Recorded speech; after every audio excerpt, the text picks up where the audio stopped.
Good fucking morning, boys and girls. Er du sunshine? Jeg så godt faktisk. Det er fredag den... finder det ud af. En tur på tønden, drenge og piger. Klokken den er 7:30, og det er den 19. september. Vi er godt og vel 6 weeks og 2 days out fra first show. Så tager vi lige vægten her.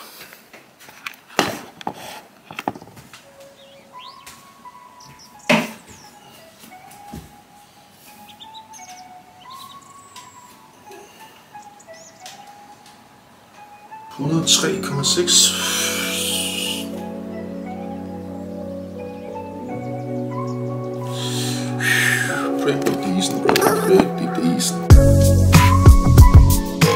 Down the hatch med pillerne, drenge piger. Morning subs. Morning drugs. Og så er det altså op at lave cardio i power. Vi ses deroppe.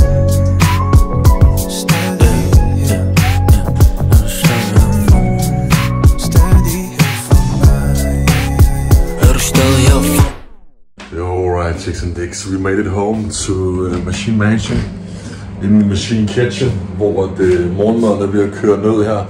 150 gram havregryn, bro. Peanut butter og syltetøjsmad ved siden af. What the cock? Jeg har været vant til at få 60 gram havregryn her de sidste par dage. Der er en grund til, at vi er fucking sizzled, og der er en grund til, at vi har fået den her high day. 1000 gram carbs i dag, sushi i morgen. Den her video, drenge og piger, den er legendarisk allerede. Så stay tuned, guys. Vi skal videre mod Herning. Det er der turen går hen den her weekend. I dag er der show, det nye DBF show over i Herning, og det er der også i morgen. Vi skal have en træning i dag med en special guest, og ellers så tager vi selvfølgelig med på turen hele vejen. Det kommer ikke til at blive en full day of eating i dag. Selvom det kunne have været spændende, men lad os gøre det i fremtiden. Altså, I skal prøve at se, hvordan min kostplan ser ud, når der ikke er en skid på. Men indtil da, drenge og piger, jeg vil spise, jeg vil have det godt, og så catcher jeg later senere.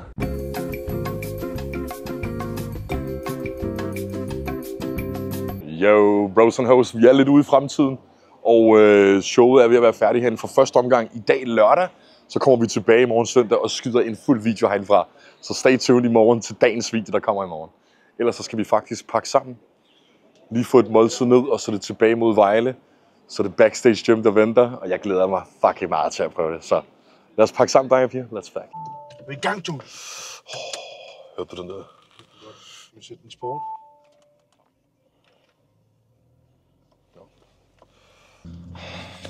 Og så har de glemt min solbriller i dagens anledning. Det var da lidt forkert. Solbrillerne? Når man ser så sej ud, som jeg gør. Og der ligger en dartklub. Nej, du giver mig en chok.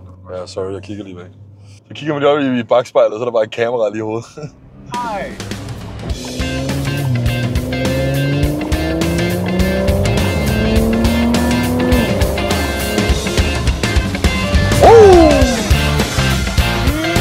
Så er der afsted mod Vejle. Fordi Vejle, det er der, det sker, mand. Ja, så men.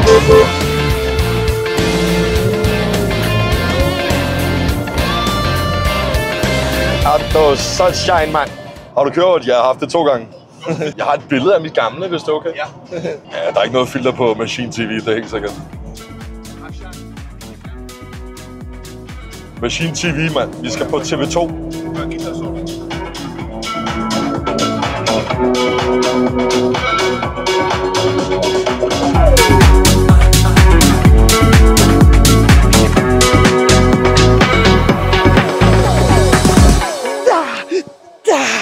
Alright, chicks and dicks, guess what? We are here. Beautiful. Odense skulle jeg til at sige. Det er ikke her, vi er.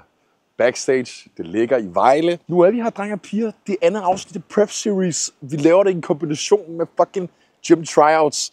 Så vi skal ind og vurdere det her gym og give det nogle karakterer. Og vurdere det ud fra 4 kriterier. Så let's get to it. Og i dag der står den på pull hamstrings. Så I får selvfølgelig også lov til at være med på workouten. Catch you in the gym. Let's fight.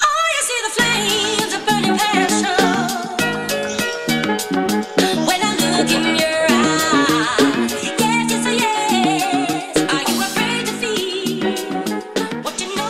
Moses, bro.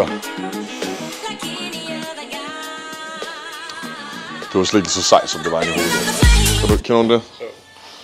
Ligesom når man skal være sammen med sin dame, ikke? Og man sådan skal tage bukserne af sådan der. Det er bare aldrig frækt, vel? Det var så meget frækt, hvis du købte de der bukser med knapper i siderne. Og så dem. Bare flå dem af. Ja, det er Det bladet. vil jeg sygt gerne have, faktisk. Okay, stay tuned. Machineware, når vi kommer tilbage på markedet, ikke? Bro, det sælger sig selv. Prøv at reklamevideoen. Køb nu, køb nu. Køb nu.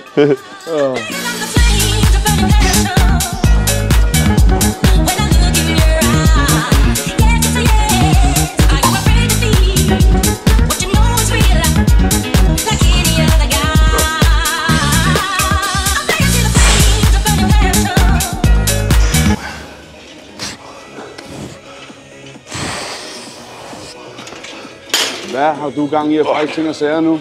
Undskyld. Står du og laver supersæt der i ryggen om mig? Så kan jeg lige køre et sæt med dig på den der også. Sådan er det altid, bros, hvis du er ude og prøve nye jumps, ikke? Prøv engang bare lige at lægge dit program lidt til siden. Giv dig selv lov til at prøve nogle nye øvelser, men hold dig inden for de samme bevægelsesmønstre, som du plejer at være vant til. Så det her er det, jeg plejer at være vant til nede i Powerhouse og køre. Dog mere i sådan en high-row-maskine. Det her det er lidt mere lat fokus ned. Men som I så på selve øvelsen, så sætter jeg mig lidt tilbage, presser mig væk fra selve stangen, for ligesom at fylde det her rum mere ud, så jeg har plads til mere albue drive. Så kan jeg altså bare have fokus på at drive albuen ned mod hoften for maksimal lat aktivering. Ikke? Så supersætter jeg lige med den her bad boy, fordi vi også gerne vil køre nogle chest supported rows, ikke? But guys, feels amazing, bro. Let's go. Ja.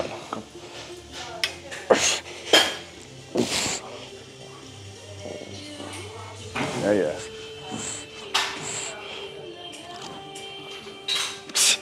Okay. Se.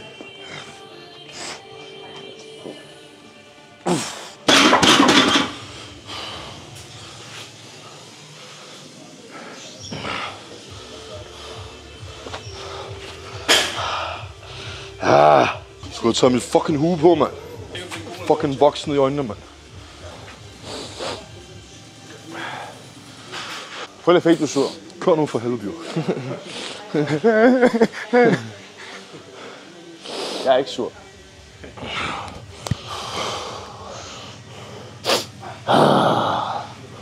Jeg vil sige en ting, ikke? Come on, dick face. Nej, men det bliver nemt der.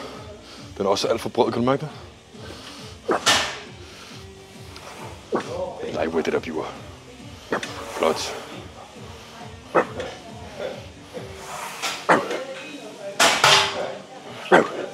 Come on. Sidste. Helt op. Ja, bro. Ja, jeg skal bare lige have et sæt mere, altså.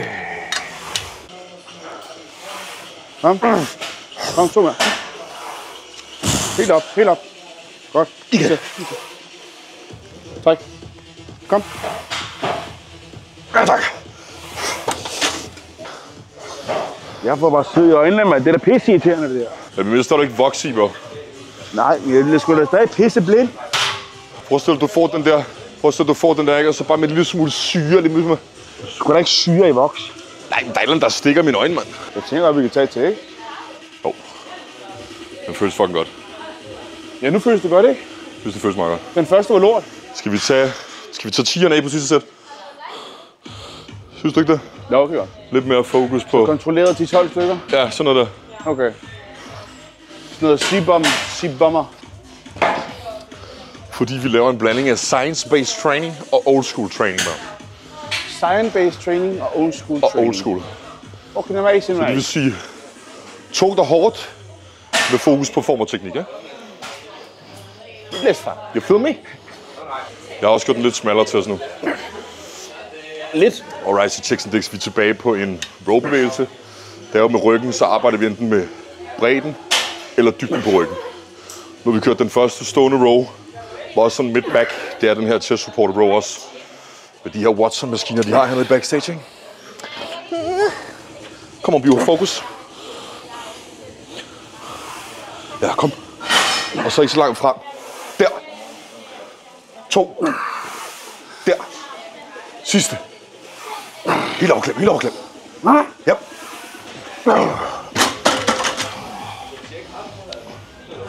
Det er ligesom kroppen ryster. Ja. Prøv godt at sætte dig.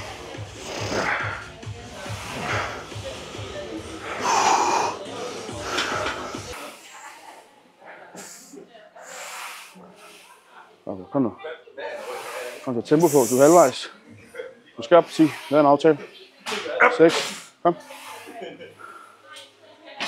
7. 8, jeg er med, kom. Kom nu. Op, op. Og træk. Kom. Ah! Er du klar? Solformørkelse. Hoist the colors high. Ja. That's how you do it around here, man. Det er bare jysk, når det er bedst. Så et par jyske drenge som os. Jeg tror faktisk, vi kunne godt, at nogle københavnere være, kunne vi godt bo i Jylland faktisk. Hvorfor? Fordi vi har den der, Landmand. ja, vi har den der vibe, bro. Jeg kan godt egentlig faktisk købe mig en gård, ikke? Så bare så jeg kan være med i Landmands og Kærlighed. Bare for at være med i programmet. Ja, bare for at være med i, du ved, så kald mig landmand. Savner du dine gamle reality-tider? Nej, bro, jeg savner ikke det der. Jeg vil sige, at der vil være nogle ting, jeg gerne vil være med i dag. Hvad? Hvad vil du gøre med i dag? Programmer? Af reality. Ja. Er Vild med Dans reality. Det ved Det er det jo faktisk. Det er jo reality-deltagere, der er med, så ja, det kan godt være, det er det faktisk. Det er nok Jeg ved ikke, om det er reality, men det er jo underholdning. Det er top tier. Det vil du gerne. Det vil jeg gerne, ja. Fordi jeg er god til at danse, men jeg er ikke god til... Du kunne også se grineren ud og stå der. Jeg er ikke god til, du ved, standarddans. Nej, Jeg er mere sådan en der. du er lidt mere bassarm. Jeg er mere den der. Ja, den der. Og så er jeg god til at hoppe. Jeg er god til at Altså moshpit, så er jeg god til. ja. Jeg er god til at give albuer. Er det en dans? Bro, skal vi have den der roll, eller hvad? Jeg vil gerne køre den nu, bro. Okay. I said, okay, do get my infatuation and translating to another Yeah, form of what you call it. Oh yeah, I ain't met you, I've been looking, stopped the waiting for, I stopped the chasing like an alcoholic. You don't understand me, what the fuck do you mean? It's them roasted and cheeks, yeah, it's them dirt colored eyes. Sugar, honey, iced tea, bumblebee on the scene. Yeah, I give up my bakery to have a piece of your pie. Hvor sætter du? Ja. Over 7 sæt. 2020 vision. Cupid hit me with precision. I wonder if you look both ways when you cross my mind.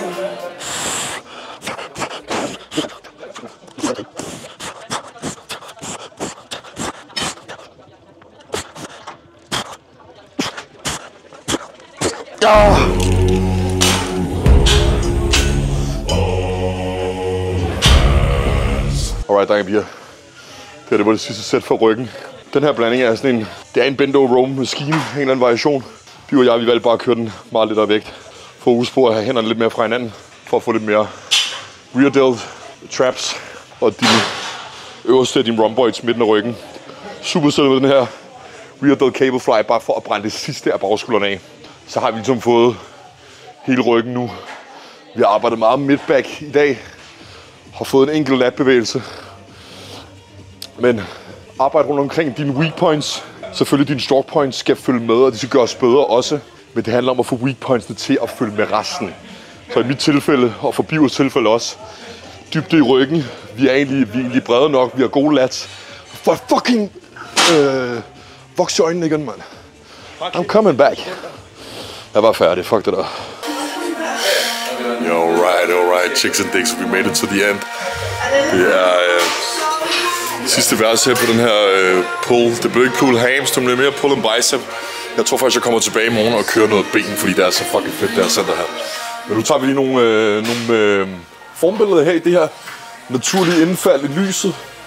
Og så kalder vi den her træning for en fucking træning. Og så laver vi lige vores samlede vurdering af backstage gym, når vi kommer ind på hotelværelset, eller herude foran, så ser de på det. Ellers håber I kan bruge træning til noget, guys. Skriv ned i kommentaren, hvad I gerne vil se fremover i forhold til Prep Series. Otherwise, see you later.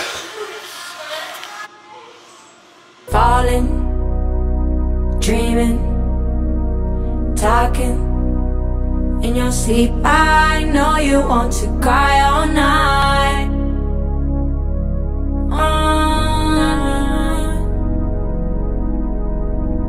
Plotting, scheming, finding reason to defend all of your violent nights. Promise me.